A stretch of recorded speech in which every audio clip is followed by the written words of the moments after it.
Say, looky here. What are you doing out here in front of the store? Sitting on this box? Yes, I can see you're sitting on a box. But I mean, when there's nobody here but you to mind the store, you ought to be inside. Inside the box? Oh, inside the store. You can't hear the phone ring from out here.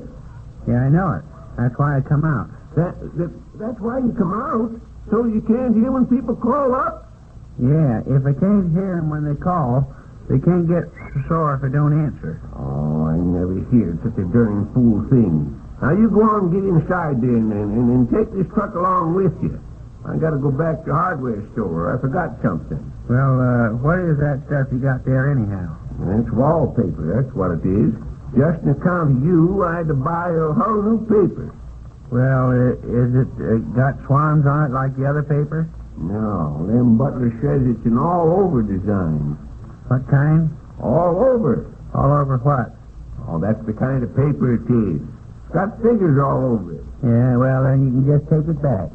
We ain't gonna put up no wallpaper that someone's been figuring all over. Nobody's been figuring on it. It's sort of figures of flowers. It's got flowers on it. Oh, flowers. Yes. And then it's got what Lem Butler calls a frieze at the top. The flowers freeze at the top? No, that's borders. Borders, huh? Yes, and... Well, why don't they hit the landlady for more blankets? Oh, it's the border at the top of the paper. It's sort of strip that goes next to the ceiling. They're like this, see here? There. Now, wait, I'll roll it up again there, burn it. Fool around trying to explain things to you. Here, take this stuff now because... Well, lay it there on the porch. I'll take it in a minute. Oh, man, the ghost. Now, I never see a feller that hated to move as bad as you do, I'll swear. There it is. And put it in the back room, too. Oh, here's the Corn Center Gazette, too. Anything special in it? Here, take and read yourself while I'm... Oh, wait a second. Here's something. What is it? Right here in the front page. It says about Mr. McCarr. It says, P.H. McCarr Entertaining. Sure. I don't think he's so darn entertaining. P.H. McCarr, millionaire sugar king, and his daughter Helen will entertain in honor of Hector Q. Smith sometime toward the end of the present academy semester. Why, they're going to give Hector a party. I wonder if Helen McCarr will invite Hortense. Them two gals certainly sort each other. Young Smith is now undergoing special training to fit him for a job with the McCarr interest in New York.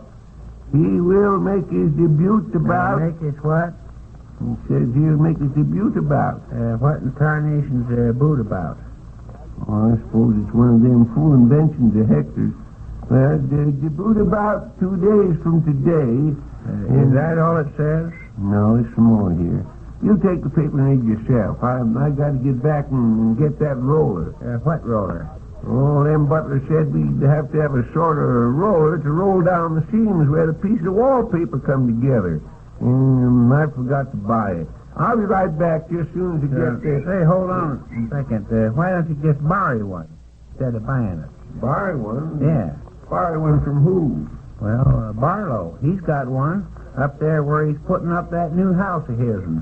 Oh, say, that's an idea. Yes. I tell you, Eb, you take a run up there and ask him we can use it for a spell. Oh, sure. I don't want to go way up there. Way up there? What's the matter with you? It's only about a block. Now go on. Ask him if we can have it. Oh, sure. Well, we haven't said nothing about it now. Well, go on. You can get there and back while you're grumbling about it. I'll mind the grumbling about it. I'll mind the store for a spell. Oh, dagnabbit. Next time I'll keep my mouth shut. And bring that roller here right away. Don't stand around up there shooting off your mouth. Well, here's any other news in here now. Say, Mr. Winterbottom. Hello, Hector. How are you today? Why ain't you up the academy, young Ferris? You see, I'm on my way up there right now. You see, I've just been taking an etiquette lesson. Oh, you have, huh? Yes. I see here by the papers, Mr. McCarr is going to give a party for you. Yes, sure. Just as soon as I finish my special training. Well, I hope you learn how to behave yourself at that time. You're liable to have to meet some big people. say, listen. Listen, I know how to behave myself in society. Just don't forget, I was presented to a king once. Yes, well, now you get along with your darn cock and bull story. Go Yes, on. well, this is no cock and bull story. Just let me tell you, Mr. Winterbottom, I really was presented to a king. What king? How'd you ever come to meet a king? Well, Mr. Winterbottom, that's a long, long tale. But, well, it was like this. You see, my family was very poor. Poor, huh? Yes, extremely poor. Poor but very honest people. Yes. Why, would you believe it, Mr. Winterbottom? We didn't have anything to eat. No, sir. There was nothing in our cupboard but rats. So, now, just a second, Hector. If you didn't have anything to eat, what was the rats doing in your cupboard? well, you see, the rats just lived there. They took their meals out. So at the age of 2, I decided to leave home and seek my fortune in Africa. Well, one day... You left home and went to Africa when you was 2 years old? No. I said when I was 2 years old, I decided to go to Africa. I didn't get started until 18 years later. Well, one day... What did you do in Africa? I took up land. How much land? How much land did you take up? A shovelful at a time. So many was it. One day I was taking a tramp through the jungle. Yes, sir. Yes, that's it. I was taking a tramp through the jungle. I was entirely unarmed. Suddenly there smote upon my ears the sound of tom-toms. Louder and louder they become. Louder and louder. And then in front of me, I saw a terrible sight. Quick as a flash, a revolver was in my hand. Now, just a second, young fella, just a second. You're kind of getting ahead of yourself. A minute ago you said you was taking a tramp through the jungle entirely unarmed. Where'd you get that revolver? I borrowed it from a tramp. Yes, well, I don't believe you was ever in Africa in your whole life. So there. Why, Mr. Winterbottom. Well? Have you ever caught me fibbing to you yet? I should say you haven't. The very idea. Of course I was in Africa. I used to collect African drums. I was known from one coast to the other. They used to call me Trader Horn. Trader Horn? Yes, because I was always willing to trade a horn for a drum. And I saw in front of me a terrible sight. There were natives. Natives, mind you. Natives in Africa, Mr. Winterbottom, and they were dancing in a circle, jeering and beating tom-toms. And in Africa, Mr. Winterbottom, when you hear a party of natives beating tom-toms and jeer, you know what that means? Well, what does it mean? What does it mean? They're having a tom-tom and jerry party. And in the center of that weaving circle of natives was the white goddess.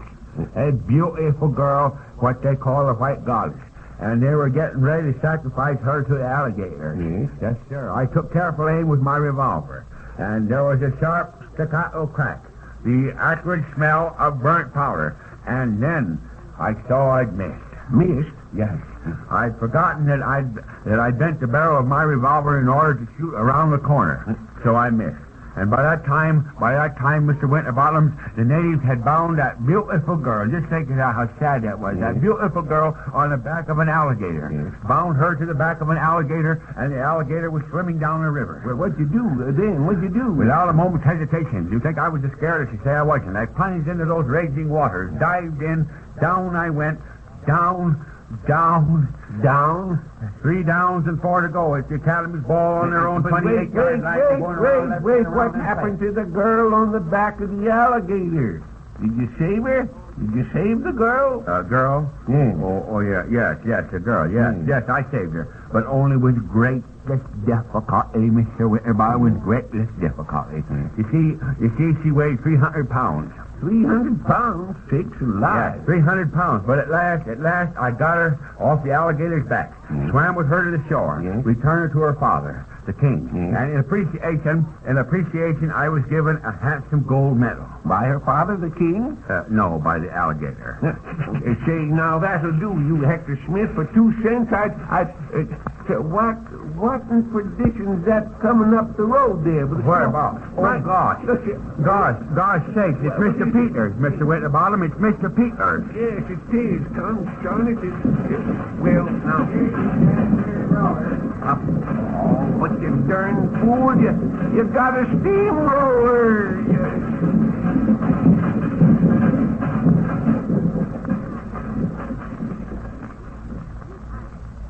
Eb? Eb? You out there in front of the store? Yeah, I'm out here. Well, bring in that sack of potatoes. I'm going to close up.